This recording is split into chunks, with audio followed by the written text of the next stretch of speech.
welcome to tonight's broadcast. My name is Robert Hazeldine from Doadrift Esports, and I'll hand you over now to our commentary team, Zach Caven. Hi everybody, good to have your company as Doadrift Esports goes global in every sense of the word. For this broadcast, we're welcoming our friends from Criss-X Esports in New Zealand and taking coverage of their opening round of their latest GT series, the 10-round series on the Assetto Corsa platform. Very different, of course, to the iRacing platform that we're so familiar with here on Doadrift Esports. But one thing remains the same.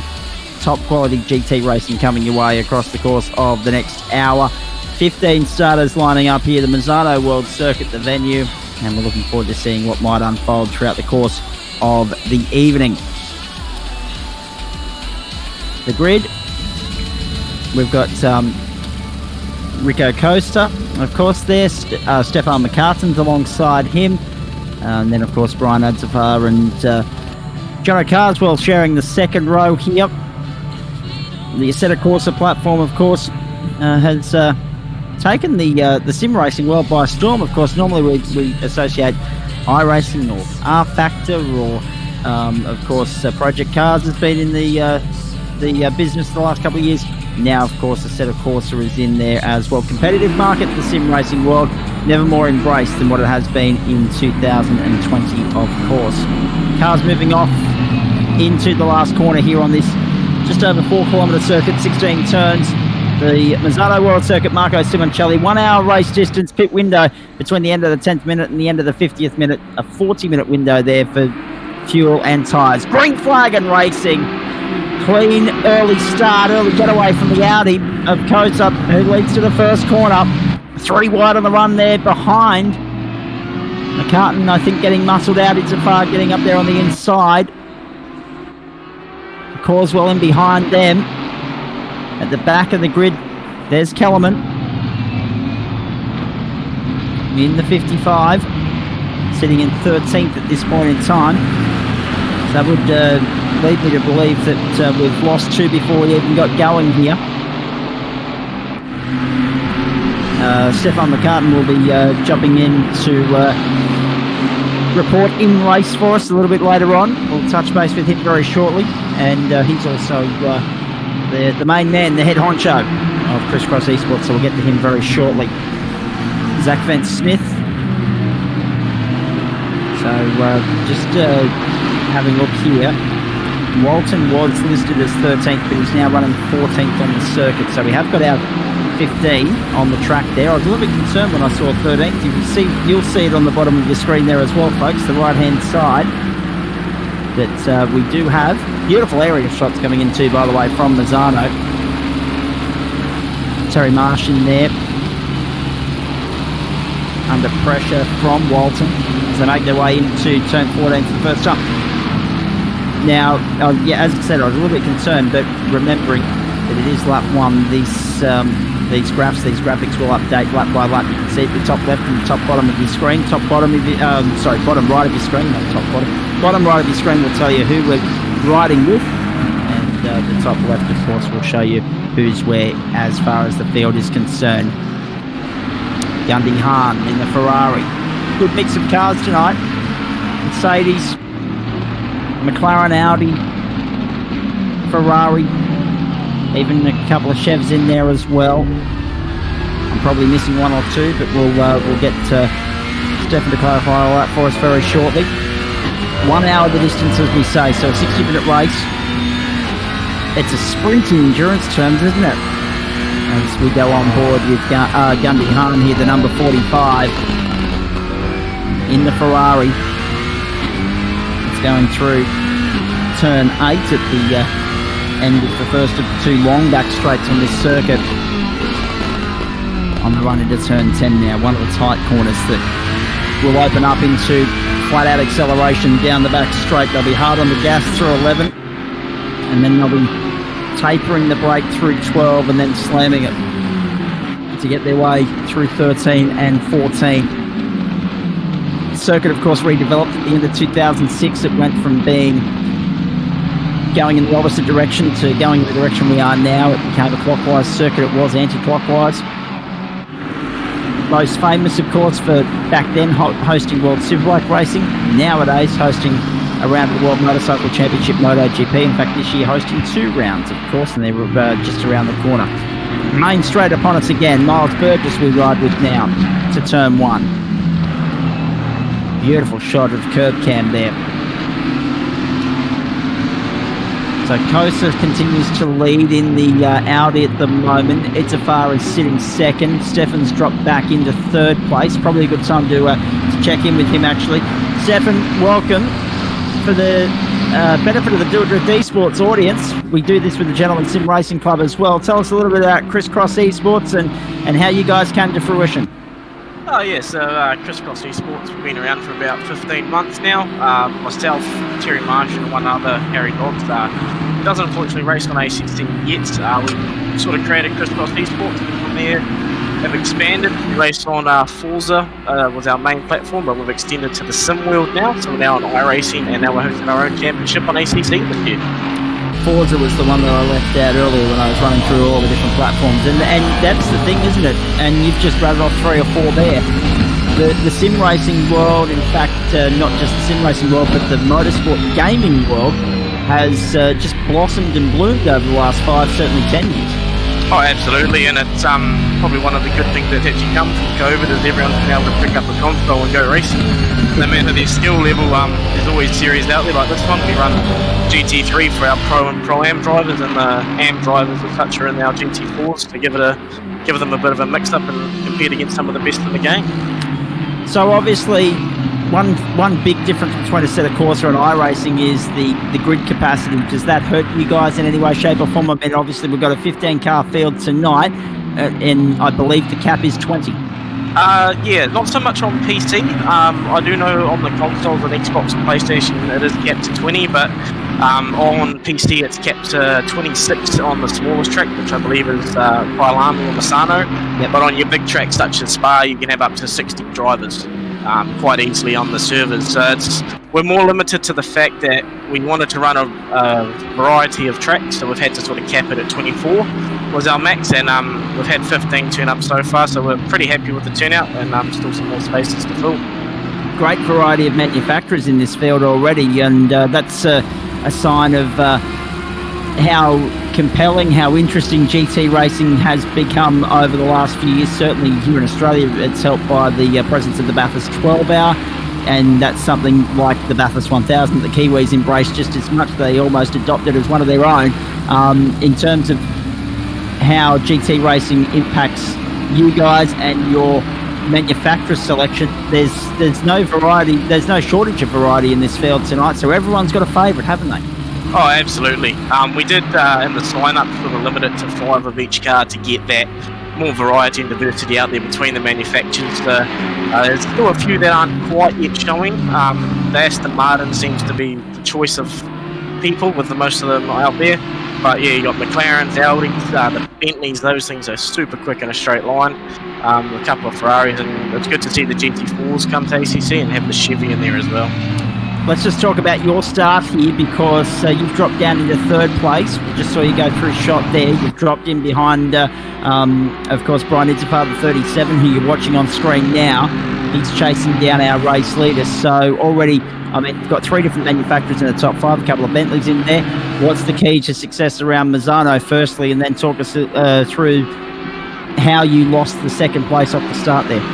Yeah, absolutely. The key is definitely smooth steering and looking after your tyres. Although the race is only an hour and there's a compulsory stop, your tyres go off within 30 minutes if you're not looking after them and being sensible. And unfortunately, that's what I've done. A bit overcooked it at the start, and just sort of dealing with some overheating tyres. At the moment, just sort of trying to keep it smooth and try and stay in touch with these top 2 and come back to them later in the race.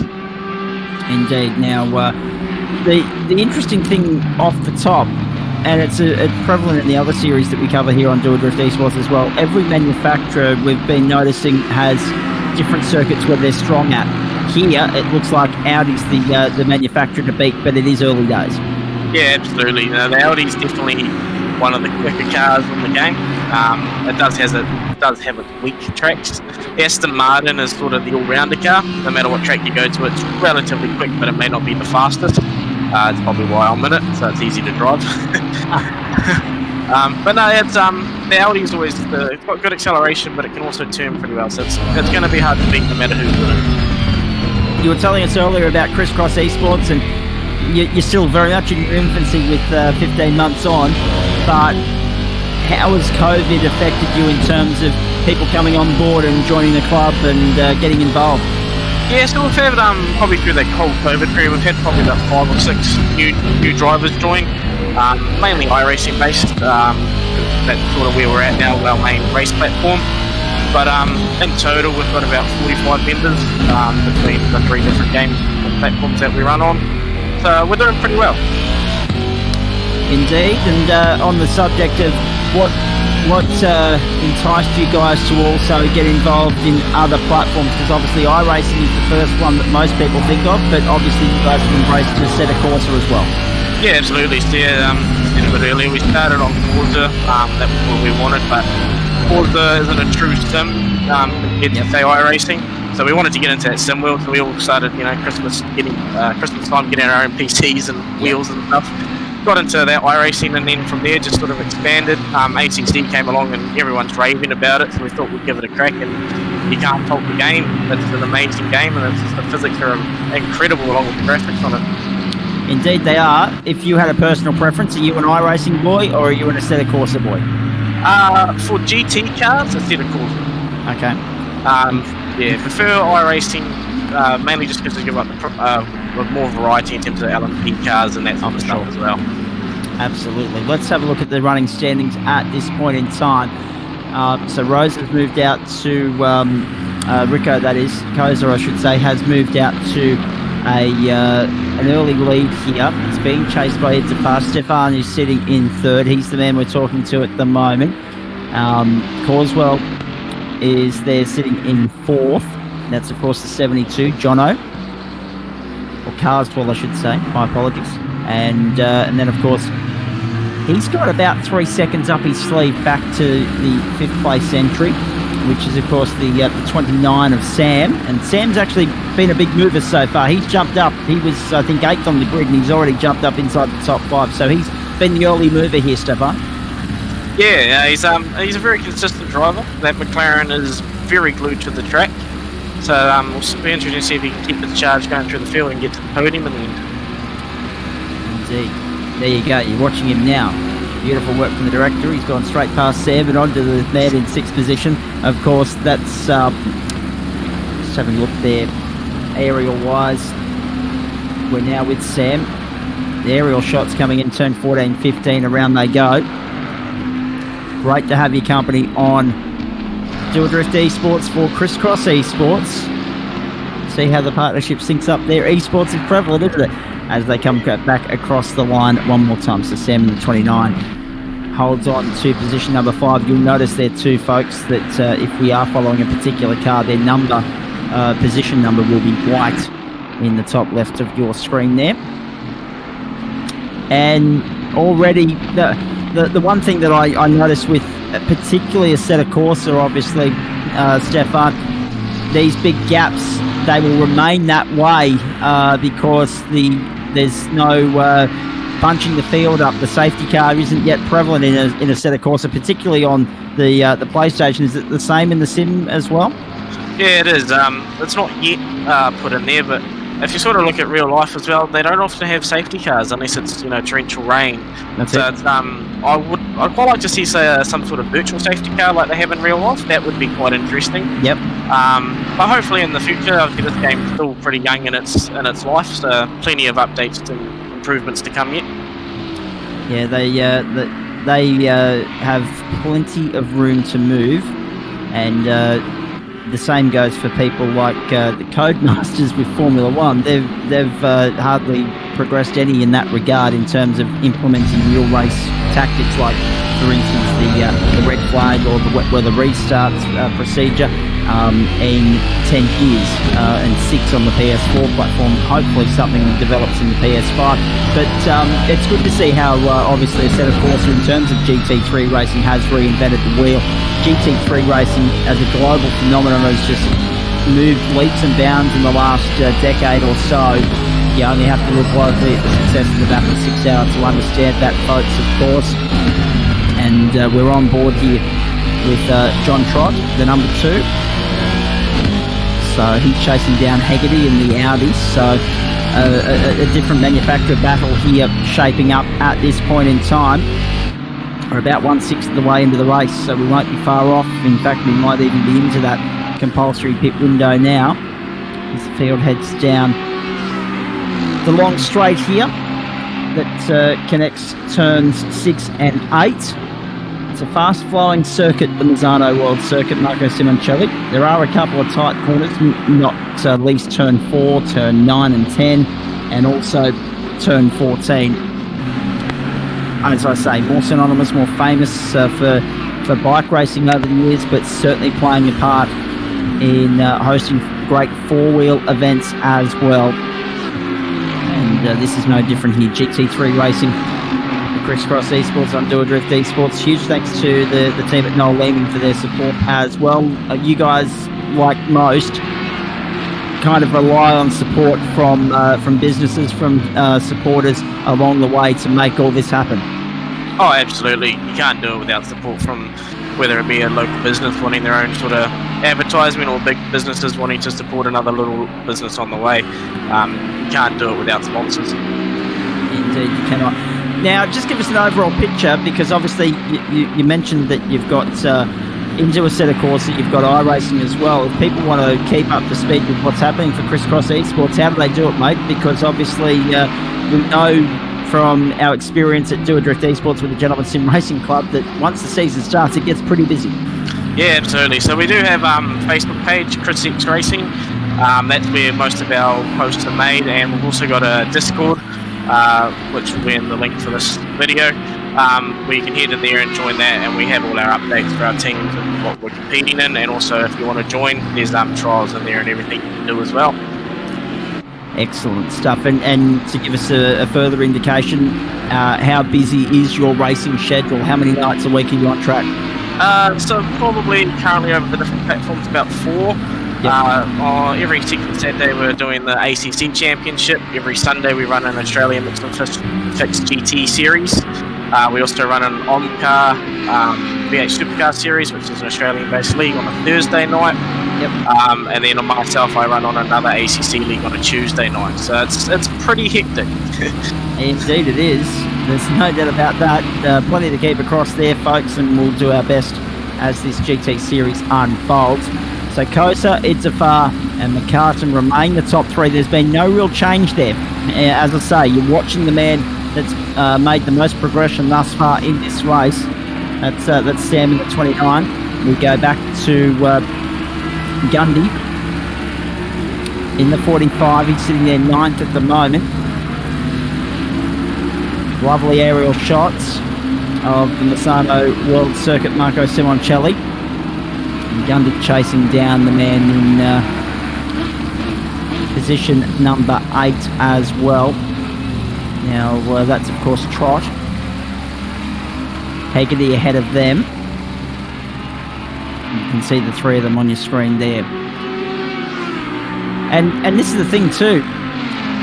You guys are probably, like most sim world enthusiasts, catering for people of many different skill sets, so that there's still some of your competitors getting their head around the Assetto Corsa platform.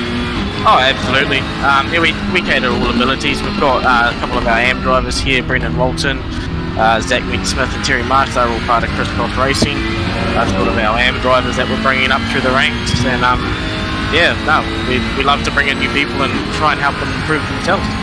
If you want to get involved, just remember to head to their Facebook and Discord page that Stefan made mention of there a few minutes ago. We'll put the links up on the Doadrift Esports network as well. Oh, it's all come undone for Gandhi. It's all come undone down there in turn 13, 14, that tight section of the circuit at the end of the back straight.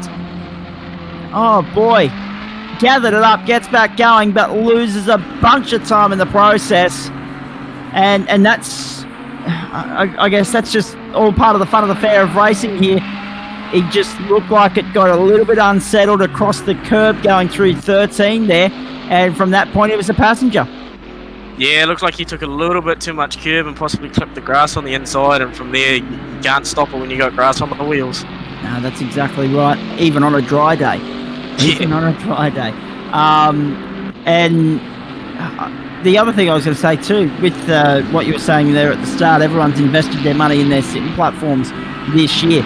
All the holiday money, all the savings money has just gone to sim racing, ladies and gentlemen. Don't worry about that, because international travel's off for a while, domestic travel was off for a while, so we had to find some way of spending our hard-earned, and it's been sim racing. So many people getting involved. And do you have a similar situation to what we do here in Australia, Stefan, where people from the real world are coming back to the sim world just to get their fix at the moment as well? Yeah, we do. There's another series running on Monday nights as well, with the BMW Driver Series, which is actually run and hosted by a couple of New Zealand drivers. And previously we've had big names such as Shane Van Gisbergen racing in that one, and a few New Zealand V8 Supercar touring champions as well. So it's definitely, since COVID's hit, they've come back. You can just have to look at the esports series that was televised, and so you can see all them definitely getting back into esports. Indeed. All right, I'm going to throw it over to you for a moment, Stefan, because you understand the circuit here, the Misano World Circuit. Marco Simoncelli, if our director can get an onboard shot of Stefan's car, he's slipped down the order there, actually. I'm not sure what's happened to you there, Stefan. You might be able to explain it to us, because it's probably distraction having me talking to you here at the same time, but you've slipped down the ninth in the order. We'll take an onboard shot with you, and you can talk us through a lap of the Marco Simoncelli circuit, if that's okay. Yeah, absolutely. So slipped down a bit early. I decided to go with an early pit stop strategy. Coming in after 12 minutes, I thought I'd get on a fresh set of tyres, because I was still cooking and eating them from that first little lap battle. And we went from there. So yeah, coming through this very tight gear pin, which if you're taking first gear, you get a good launch, but second gear is faster. You've got to cut that curve normally on the left, blow it out to the right, jam it back down to second gear ideally for this one, and early on the throttle on the exit, and then coming straight across the start finish line on the run to turn 1. Ideally you want to go out to the outside of the curve and jam it back down to the second gear on the entry, which I don't. Flick it back into second for the left-hander, keep it tight to the left to open the right-hander, cross the curb, into the run into turn 4 into your double right-hander. Now this is very tricky. You've got to brake it hard, but also carry the brake to the apex, early onto the gas, full throttle all the way through, and flicking it back to the left on the run to the straight. One of the most important corners on the track. Big run down the long straight down into turn 8 into the hairpin. Back out to the 100-metre board, hard on the brakes, down to second, right down to the apex.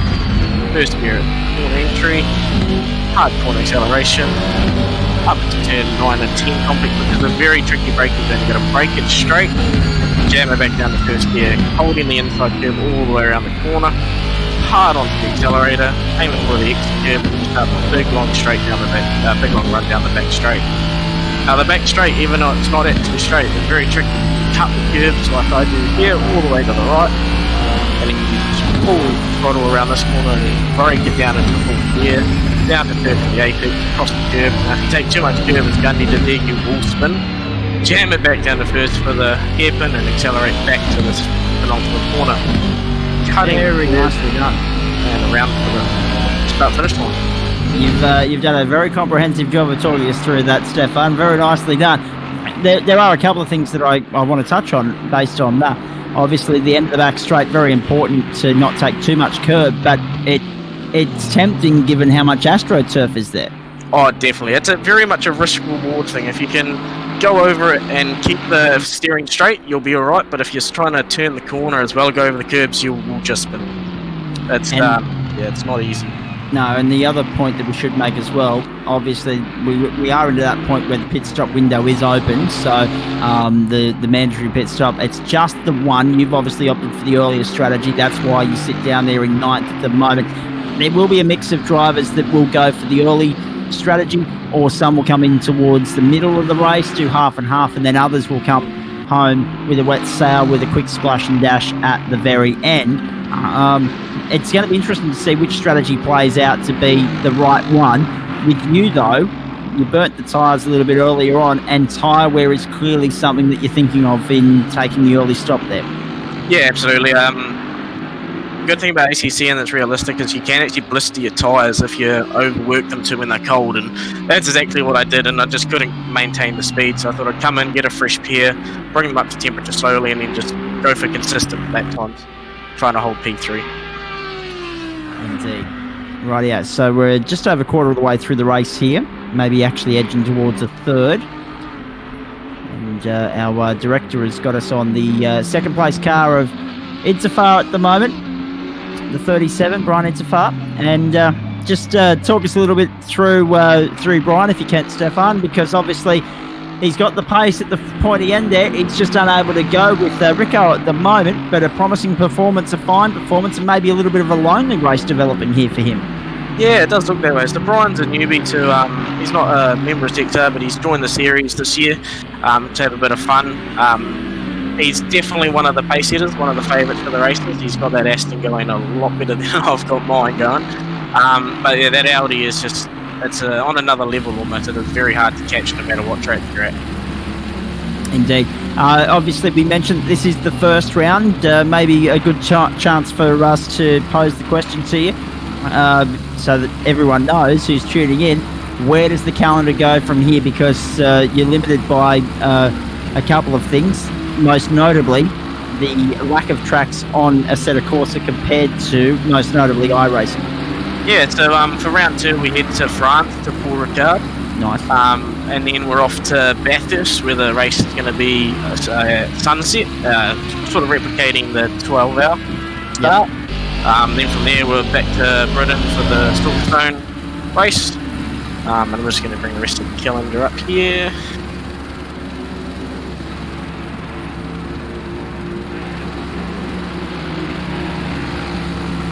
And will they all be 1 hour, or have you got some mixed formats on the way as well, mate? That's the other question we should ask. We do.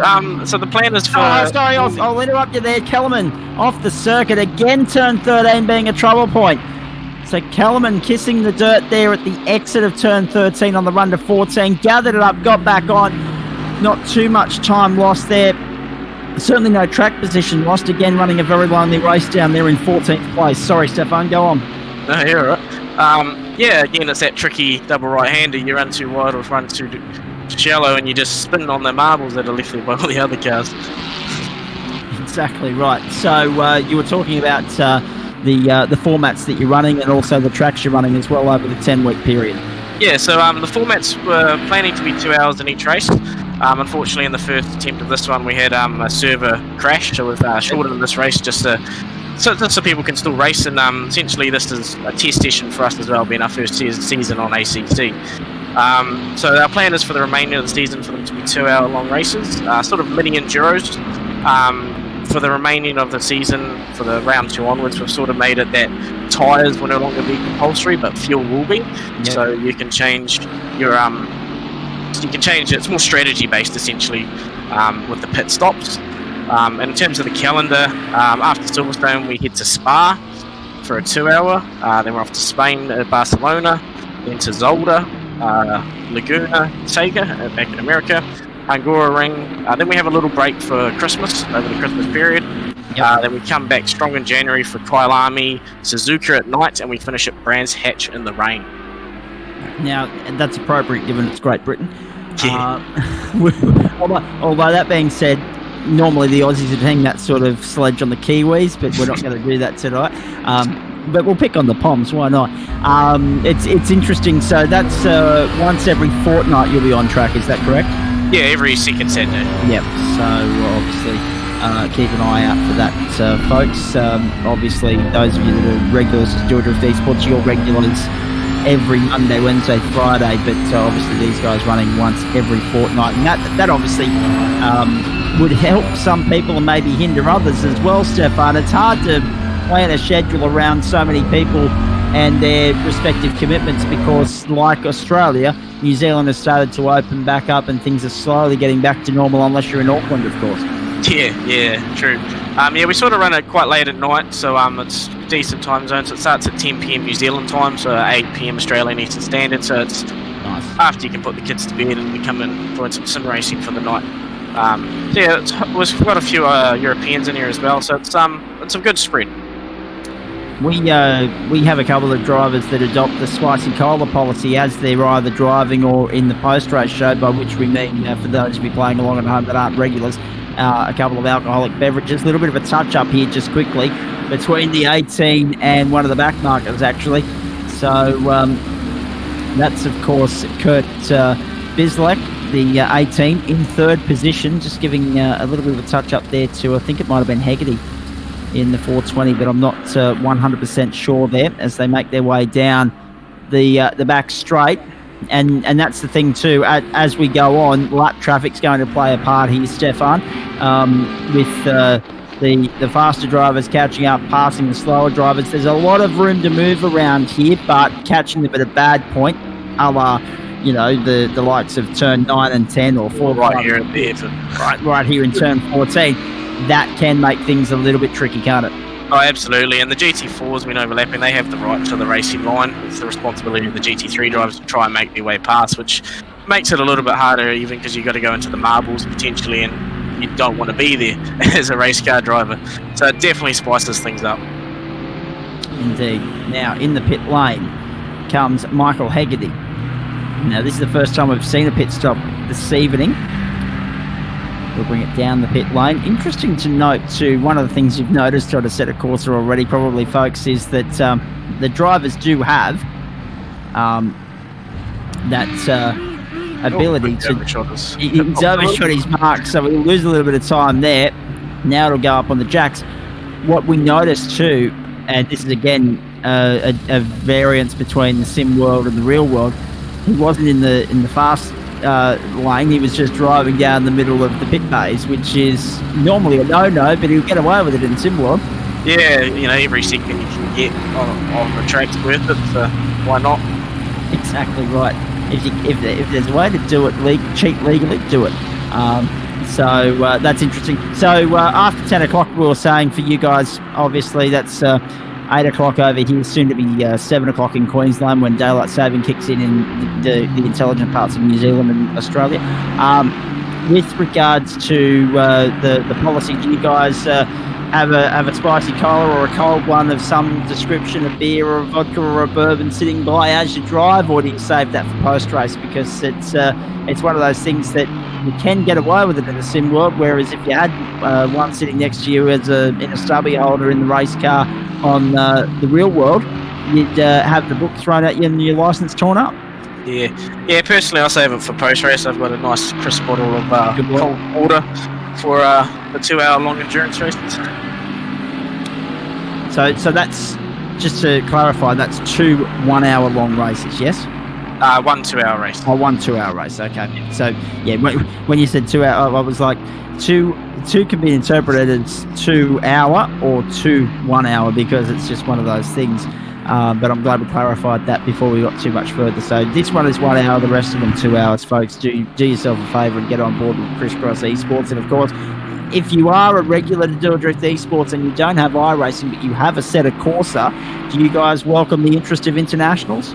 Yeah, absolutely. We'll have the link to the race Discord as well in there, and all you got to do is fill out the championship form, and away you go. You're in for the next round. Excellent stuff. So if you want to get involved, you know the calendar, you know when it's on, every second Saturday. So pay attention to that. Here's a little bit of a move on the outside. That was ambitious. Jeez. Brendan Bolton getting cleaned up almost there on the way through, but he's going into the pit lane now. That was Sam, of course, in 7th position. Now coming across the line, doing a nice job here in the CXR entry, number 29. Yeah, he's having a pretty consistent race. It seems like it's pretty lonely at the moment, but as everyone starts to pits, he might get a few more positions back. Well, this is the thing too.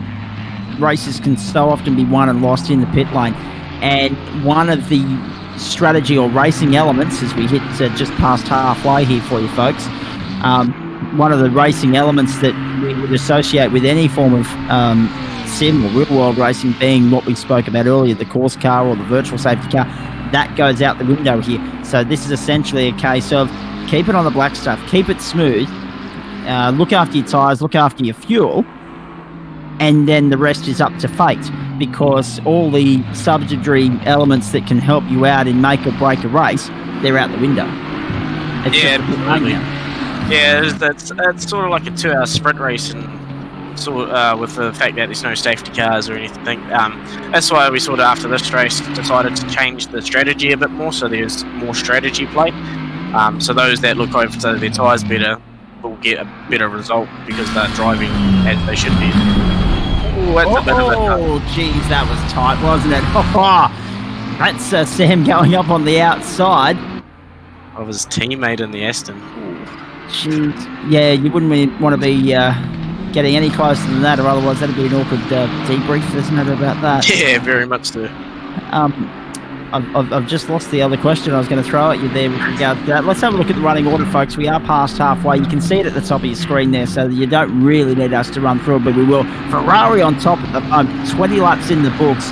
That's, of course, Gundy Hahn leading the way. The man that started from pole position, converted it into an early lead. Kosa, he's sitting second. Itzafar is third. Of course, Stefan's got himself back up into fourth place at the moment. And then Carswell sits fifth. Now, the important thing to note here is you've got four different manufacturers in the top 5 and 5 in the top 6 right here, right now.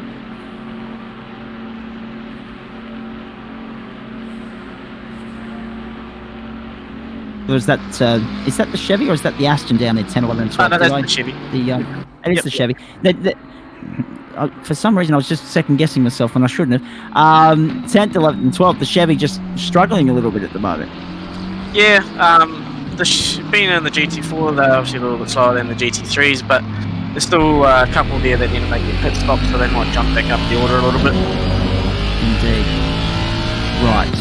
On board we go with Terry Marsh in 14th position at the moment. So just 14 in the field now. We've lost one along the way.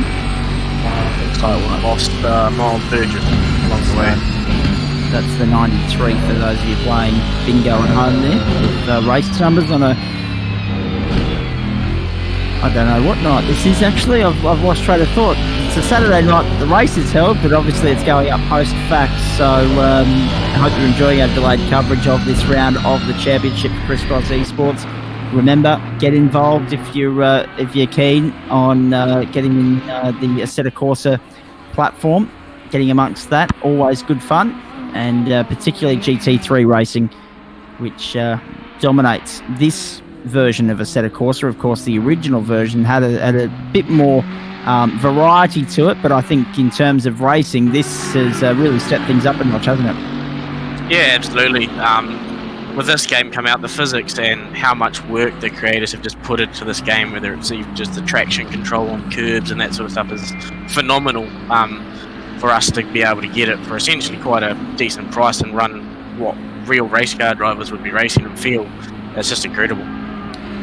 Gundy Hahn in the pit lane now, and in for his compulsory pit stop, and that'll be just about the entire top end of the field that has been in to complete their CPS. With we go back to the first of the Chevs in 10th place there, Zach Vent-Smith. He's running a very famous number as far as Kiwis are concerned, the number 51. Yeah, very much so. It's normally the number I run, but I've lent it to him for this series. Good old Greg Murphy's number, which we both very much idol. And of course, I noticed that there's no 17 or 12 out there at the moment. I'm waiting for someone to pick up the number 97 as well, because they're your 3 prominent Kiwi idols at the moment in supercar land here in Australia, with of course S. McLaughlin, F. Coulthard and S. Van Gisbergen. But obviously we've got plenty of time to work on that as the year goes on. So yeah, every 2 weeks, don't forget folks, that you'll see these guys on circuit, and that allows everyone to have a little bit of a social life on the odd week, and the even week they come and play in the sim, which is good fun. But as you say, now that a lot of these guys, they're of an age where they've got families, they've got commitments to look after, Saturday night isn't the old social go out and get on the tinnies night that it used to be. No, definitely not. With the way things are, and obviously COVID's still keeping a lot of people in with the limited restrictions and stuff for the while that we're having. A lot of people are turning over to sim racing or staying home, in fact. So it's an opportunity to grow esports as a whole, and we're taking full advantage of that at the moment. Now you mentioned obviously esports as a whole. Have you guys got yourselves invested in anything outside of motor racing? Not as of yet. It is in the plans for the next sort of 12 months is to venture out into other games and other genres, but as of right now, we're purely just motorsport based. What would the other genres of interest be, just for pure curiosity? So we've got some people in here that jam Rainbow Six Siege and Call of Duty, so we'll be going more out into the first-person shooter world of gaming. And the main reason I ask is because there's a few Rocket League fans around the country. Is that something that the Kiwis get involved in as well?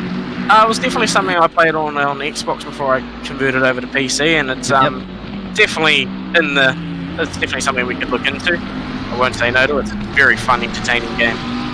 Isn't it ever? Absolutely. Especially anything that goes to overtime, just everyone lifts the gear. There's no doubt about that. So Kosa, let's talk about him, the 999. We're watching the 29 of Sam at the moment, but let's talk about our race leader because it's 2.3 seconds according to the leaderboard there up in the top corner of the screen. It's been smooth, it's been consistent, it's been precise, hasn't it? He hasn't looked challenged yet, but still, 20-odd minutes to go and a fair bit to play out.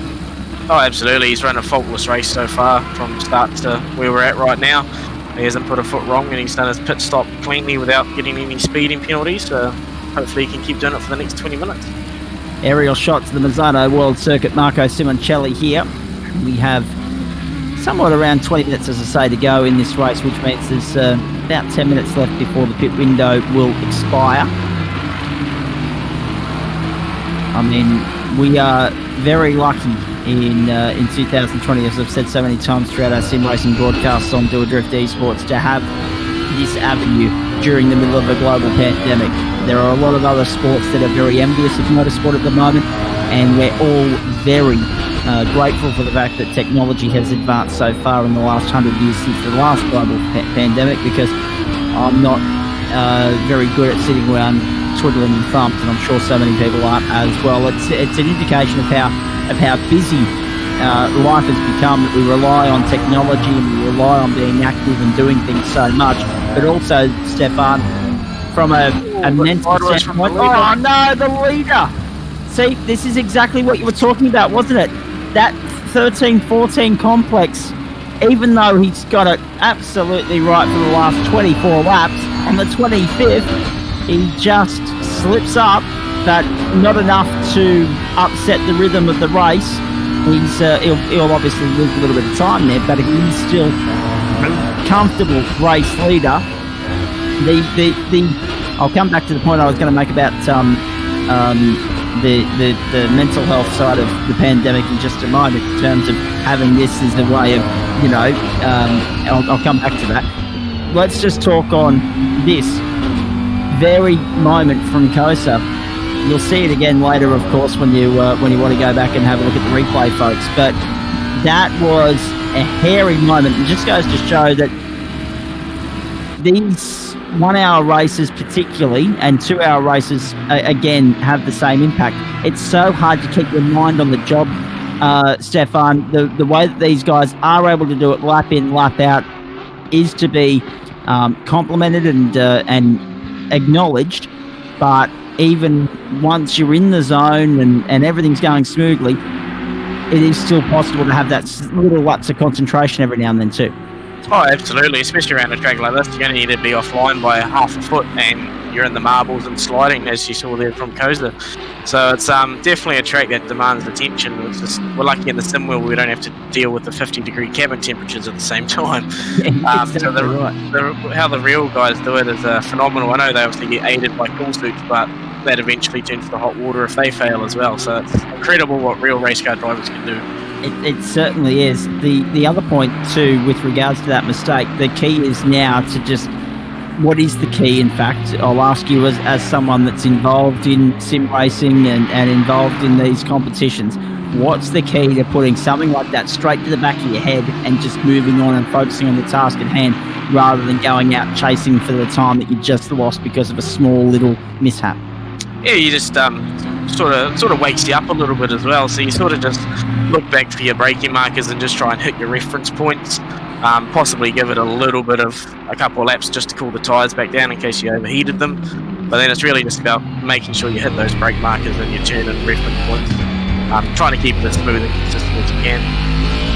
Let's go on board with John Trott here. I'm just picking up who he's following there. Stefan, if you have any intel on that. That would be me. That would be following me. He's just leaving me past. I'm just like... Yeah, I was going to say, you've just gone around the outside and put a lap on him, so that's okay, because I was about to get excited about maybe a positional battle on circuit, but that's not happening at the moment, unfortunately.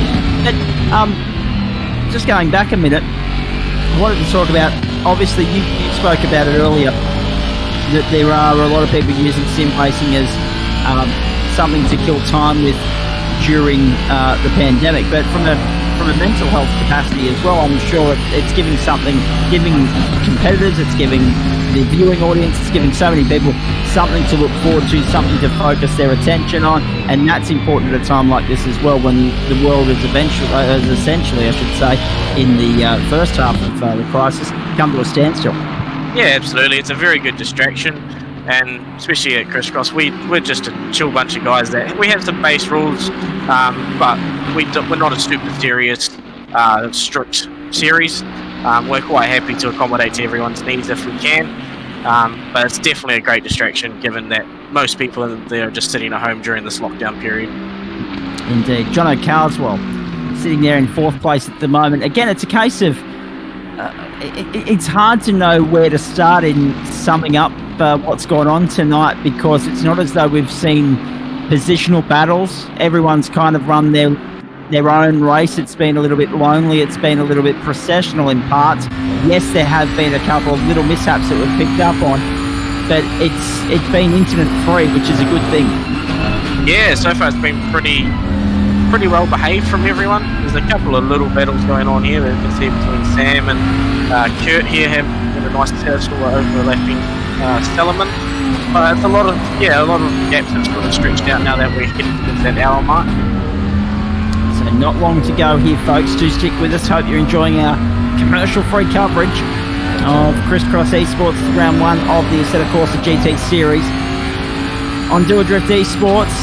I mention Assetto Corsa because you're so used to watching what we do with iRacing, but we are using a different platform. There are so many of them. And I guess from a competition standpoint, it's like airlines, Stefan. It'd be a shame to have just one. It's good in terms of global interest. It's good in terms of competition. It's good in terms of reinventing the wheel to have multiple platforms and therefore trying to win people over with certain different aspects of what you do and what you promote as your sim racing platform. Oh, absolutely. Everyone's different in terms of what they can either afford or what they prefer, whether Xbox, PlayStation or PC.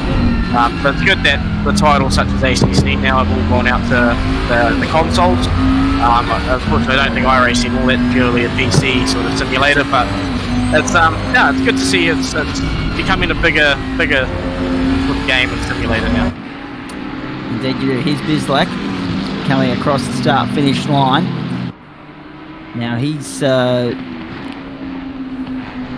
just trying to pick up. It's one of the Astons in front, is it not? Looks like it's Sam and the McLaren. Sam and the McLaren. So that's Sam down there, or up there in 5th place. So actually, if that's the case, this is Bislak and Sam fighting for 5th position. Now that would mean that everything I said a lap ago about it being a fairly processional race is about to win very shortly, folks, because if Bislak can get by, we'll engage in a little battle here. We'll have an actual positional battle on our hands for the first time tonight. Sam doing a good job. He'll be conscious of Bislak's presence there, doing a good job of maintaining that buffer, but it only takes one little slip up, and we've seen them tonight for that to change very shortly. Now, quickly too, what we should point out, we've been talking about iRacing and Assetto Corsa, the differences there, but from a pricing standpoint, obviously sims and rigs and those sort of setups, they're about the same. But if you want to get involved in a set of Corsa from a software standpoint, what are we looking at price-wise? And obviously cars, circuits, everything else, what's included? So essentially, New Zealand dollars, the game itself, when it's not on sale, you're looking about $45 New Zealand, and then you've got the GT4 DLC pack, and which also includes a few tracks.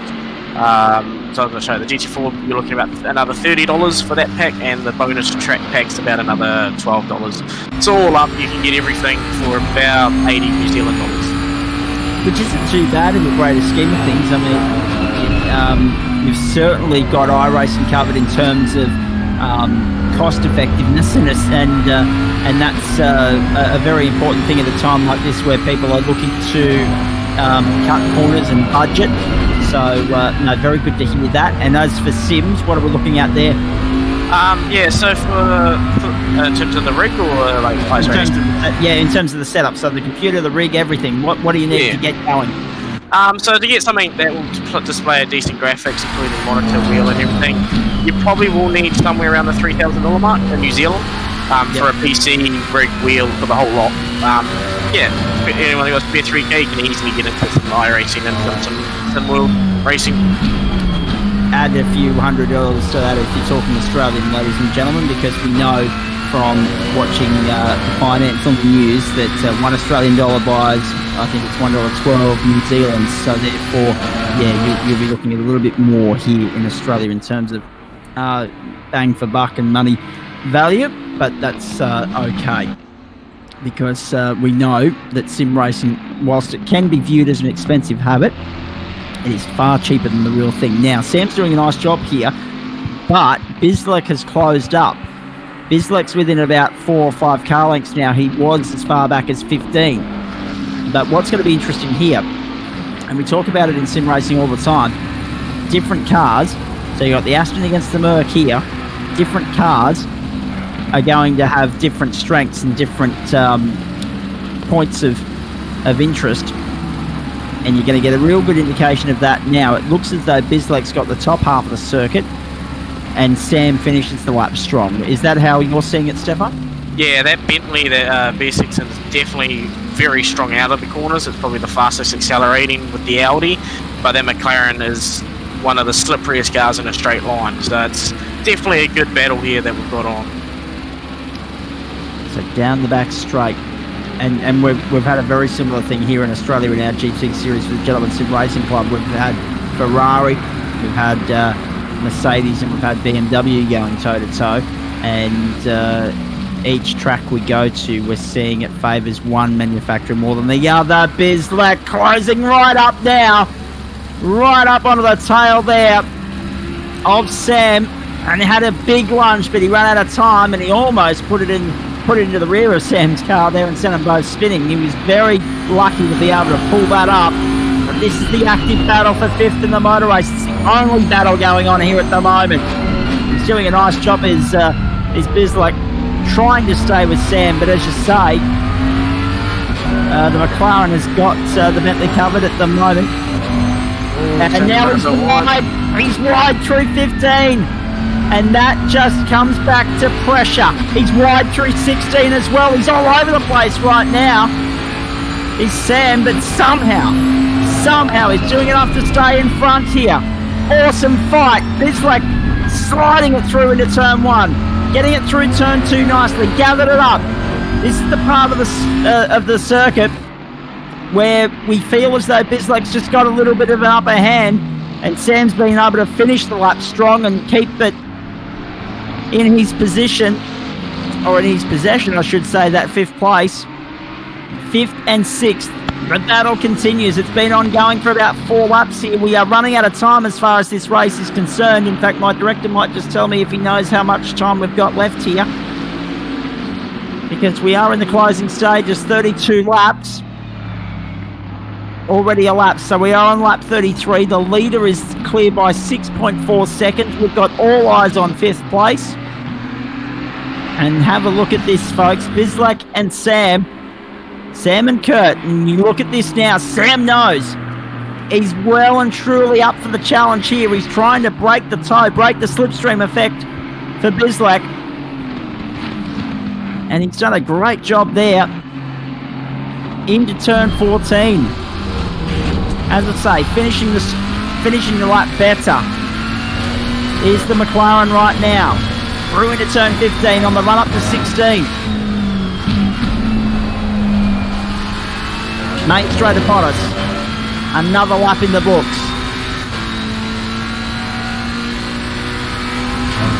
So, where's your mindset? Oh, I mean, there's two questions here, Stefan, for you. One is, obviously, I think, and I'm not an expert here, but you would have a bit more of an idea.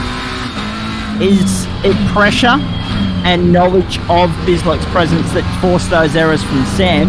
And what's the key to putting that out of your mind and just staying focused on your car, your job?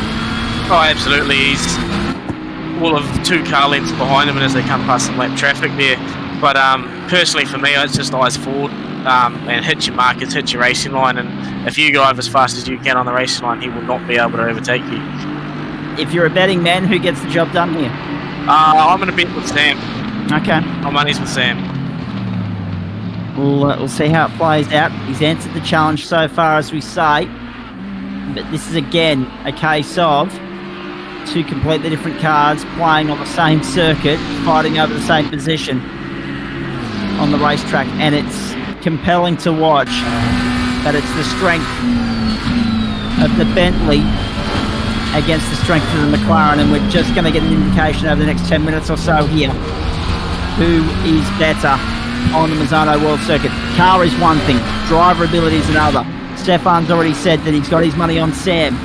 Theoretically speaking, of course, he's not allowed to gamble. He's in the race himself. In fact, you're going not too badly there, Sam, sitting in 3rd place, a rather quiet one at the moment, but still a few minutes to go, and we're worried about fuel because of the fact that, yes, the compulsory pit stop has occurred and everyone's taken on a certain amount of fuel, but we're getting more laps in than we probably anticipated here.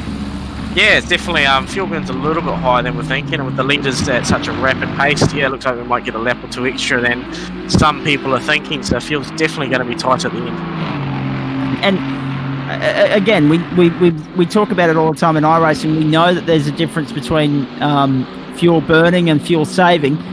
Is it the same in a Assetto Corsa? Is there potential and ability to fuel save? Oh, absolutely. So with Assetto Corsa, if you're doing, as real race cars drive do, roll off into the brakes or short shift, you can save up to 0.2, 0.3 a litre a lap, which over 10 laps, that's sort of a whole lap of fuel. So it's definitely something you can manage in ACC a bit better than iRacing. All right. You heard it here first, folks. And Stefan's doing a great job of selling Assetto Corsa to anyone that might be interested as well. As I say, I've only got all the PS4. I'm very happy with it there.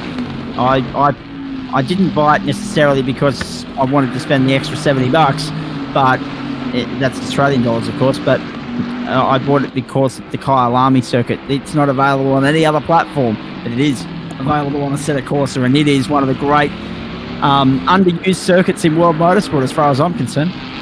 Oh, absolutely! It's a very tricky track to race. A lot of blind corners that you've just got to commit to. So I can't wait till we get there later in the season. Indeed. Now have a look at this. The ongoing battle. Bislek fires it down the inside. Oh boy! Actually, I'm not 100% Zach, that wasn't sure. Bislek. We were on Silliman, I think, getting lapped there. I was just flicking through some of the other cars.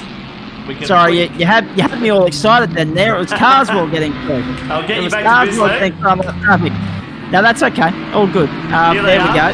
So here they are, and it is side by side, and Bislek has actually got through. Oh dear, tell me about it. So Sam now. So I've caught the right move. It was just on the wrong picture. I'm not sure what's happened there because Sam's a little bit crunched up. He looks a little bit worse for wear, and you are right because Bislek is the next car up the road. There he is. You just saw him in the top of your shot. He's now got about 5 seconds up his sleeve, I think, taking off down the back straight. So something's happened while we've been away looking at lap traffic. So I was right in the sense that, as I say, Bislek's got by Sam. Just the wrong car. Happy with that. Just the wrong picture. Anyway, picture in picture would It's be always handy. the way, Zach. Like- We flick off of a battle just to see what else is going on, and that's when they always pull the moves every time. Exactly right. It's good to see that staying the same platform to platform, I might add. There's Bislett coming into the main straight. Sorry, Stefan, you go. That's right. Sam's just informed me that he's messed up the double right-hander in the first sector and binned it into the tyre wall. And that'll do it. First through. Now, of course, the double right-hander is, of course, 4 and 5 there in the first sector, and a tricky little section of the circuit, which you'll see in a moment. In fact, I think there it is now. 4, 5 on the exit of 5. He hugs all of that little inside ripple strip there, does Bislett, and then smashes across the AstroTurf on the exit of 6 down the back straight on the run through 7 on the run to 8. The job is done there. 36 laps in the book. We are getting close to that time, that 1 hour mark, ladies and gentlemen. Doadrift Esports for Criss-X Esports, and of course their great friends at Noel Leeming. Tell us a little bit about Noel Leeming if you've got that information handy there, Stefan. Yeah, absolutely. So they're New Zealand's biggest electronic retail store. I used to be an employee there, and they're a great company. The part of the warehouse group, we've over here got warehouse stationery, Noel Leeming's, Torpedo 7, all within the same sort of own branch. And Noel Leeming, we've got a couple of people on our team that actually work there, and they've come aboard to be our naming rights sponsors for the year. Here's John Trott coming down the main straight. Doing a nice job there. The number 2 through turn 1. I'm just trying to draw a comparison. Rob Hazeltine, I know you're still listening there in the director's box. I'm just trying to draw a comparison between Noel Leeming. I think the biggest electronic retailer I can think of here in Australia would be JB Hi-Fi, would it not? Probably the same if we're talking household electronics, or are we talking electronics like cabling and things like that? It should be household electronics, anything from cell phones to washing machines, TVs. JB Hi-Fi. That's in Australia, be the equivalent. Yep, perfect. I'm glad that we're on the same page here. So everyone's got through their pit stop sequence. We are in the closing stages. 37 laps in the book. We are on lap 38. There is Bislett sitting in 5th position. Sam trying to make up for lost time here. After that early mistake, he's sitting there in 6th, but trying to close the gap. But it's not an easy gap to close, as we say. There it is. It's about 6.7 seconds. So I think it's a little bit too little too late there, unfortunately, Stefan, because at this end of the race, when they're so evenly matched, 6 seconds is a lot of territory to make up. Oh, definitely. I think that damage that he's got just hurt him a little bit, and I'm glad I'm not a gambling man with my money, because I definitely would have lost that one. Yeah, exactly right. So he's Rico Cosa sitting there, weaving down the back straight. I think that's a sign that we're on the last lap here at the Misano World Circuit. He seems pretty happy with himself in celebration mode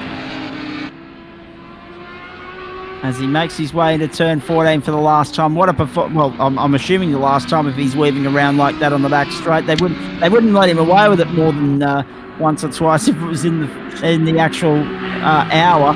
But he's making his way into the last corner now. Back onto the main straight. Do we get the checkered flag? I think we do. And that's Cosa cruising to victory. Audi in victory lane at Misano.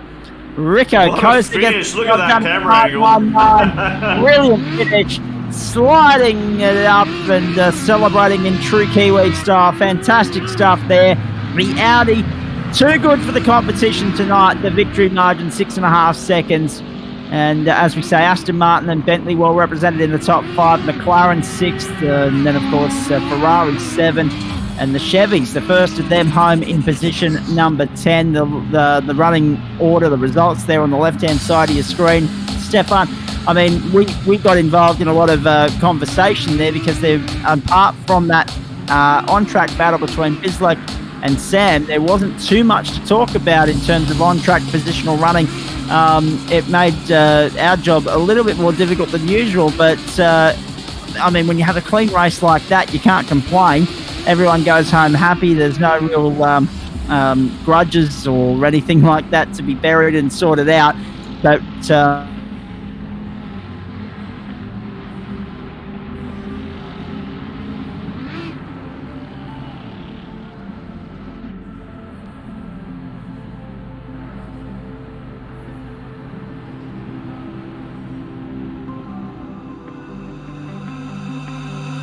you're showing up as position number 3. Was it the fuel factor in the closing stages? Did you limp across the line? What went on? No, so ended up, my teammate actually ended up running out of fuel in the last couple of corners, so I thought I'd be a good teammate and give him a bit of a push. Lost a bit of time, but no, I was plenty of fuel there. You can see my teammate's still stuck. Obviously didn't hit him hard enough.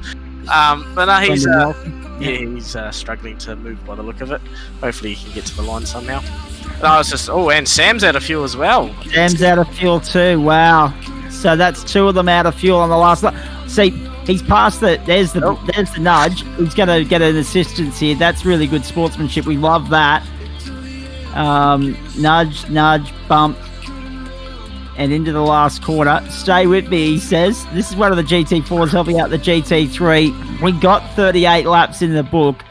Kosa got the job done. Sam's now lost 6th to Gundy Hahn. And across the line, Sam will come with the 61 Marsh in tow there. And we should point out, I'm just trying to work it out. Have a look at this. How good's that? Marsh is going back. He's just reversed up the main straight. I don't know how legal that is in sim racing to push the other car that was stuck there across the line. Bislek in all of that's dropped down to 10th. I'm not sure what's happened there, so I'm assuming that he's run out of fuel as well. John Trott's in the pit lane. Oh, it's all gone to hell in the closing stages here. Actually, no, my apologies. There are 2 Bisleks, of course. So the one that we were focusing on earlier, the 18, of course, Kurt, he did get the job done. The 47 of Keller, he come home in position at number 10. Yes, Rob, quickly. Well, I was going to say all the cars seem to be in the pits, and it looks like we are done with tonight's race. I was going to say the other point too. The first car that was stuck there on the main straight, I actually thought that he got past the start-finish line there, Sam, but clearly not. Sorry, Stefan, I think it was Sam that we're talking about. He was stuck there on the main straight, but the checkered flag was before where he was stuck. So it was a case of maybe the checkered flag waving before the control line, was it? What was going on there? Do you know? Yeah, it's so you got the bridge where essentially you get the start line, but it's the finish line's a little bit further down. So he made the lap counter, but not quite the finish line. Oh, damn. At least you got a nudge across the line in the end. So there is the shot from the aerial view of the main straight of the Misano's World Circuit. Marco Simoncelli. A great race there. Kosa getting the job done from Itzafar and McCartan. In fact, only second and third swapping places there in the top 3. We go back to the 72. That was, of course, Jono Carswell. And then Bislek in the 18, moving up from 6th to 5th. We lost the 420 very early on. In the end, only 13 finishes. And Bislek jumping up there from 6th to 5th. Gundy from 7th on the grid remained 7th. Trott in the number 2 was 9th, moved up to 8th. And as we say there, that's about all we've got in terms of the running order. Vince Smith in the first of the Chevys was 9th. The second of the Bisleks was 10th. Marsh, Kellerman and Walton making up the field. So we had 15 start. We had 13 get home. Stefan, that was great in terms of the top quality entertainment we saw, particularly between Sam and Bislek there in the battle for 5th and 6th. They ended up swapping places as we saw. We didn't see the incident, but we saw them swap around. If you had to summarise it and give me a driver of the night, what were your final thoughts on all of that? Oh, yeah, it was a pretty good round one. With everyone as they are, as spread out as they are, it was good to see. As I say, with the weight balance, everyone should come closer throughout the season. But definitely, driver of the day was Coase. Started on pole and just controlled the race for the whole period. Indeed. All right, mate. So obviously the next round of the series, did you say earlier that it was Paul Ricard? Yeah, correct. So looking forward to Paul Ricard. 2 hours of racing to look forward to there. Hopefully a few more cars on the grid as well. Yeah, hopefully I won't complain with more cars on the grid. Makes it for more racing. And of course, that's coming up. You guys race, is that the 12th? Yes. Yep, so the 12th of September, and then, of course, the next round on the 26th. So remember, folks, unlike what we do with the Gentleman Sim Racing Club on Doadrift Esports for Criss-Cross, it's a fortnightly date that you've got to lock in your diary there. So they'll be on track on the 12th, and looking forward to that immensely. Hope you've enjoyed the broadcast. We'll wrap things up on that note. Rico Costa, the 999, doing it for Audi at Misano in the 1 hour sprints here to get the season going. We up the length, we up the intensity next time round. We hope you'll join us for that. In the meantime, thanks for your company, and to our friends across the ditch as well on Criss-Cross Esports. Hope everyone has a great week, and we look forward to doing it all again very shortly on Doadrift Esports. Thanks to Noel Leeming for their ongoing support of Criss-Cross Esports as well. For the team, I'm Zach Cabin. Thanks to Stefan and Rob and the rest of the crew for this broadcast, and we'll catch up with you next time. Bye for now.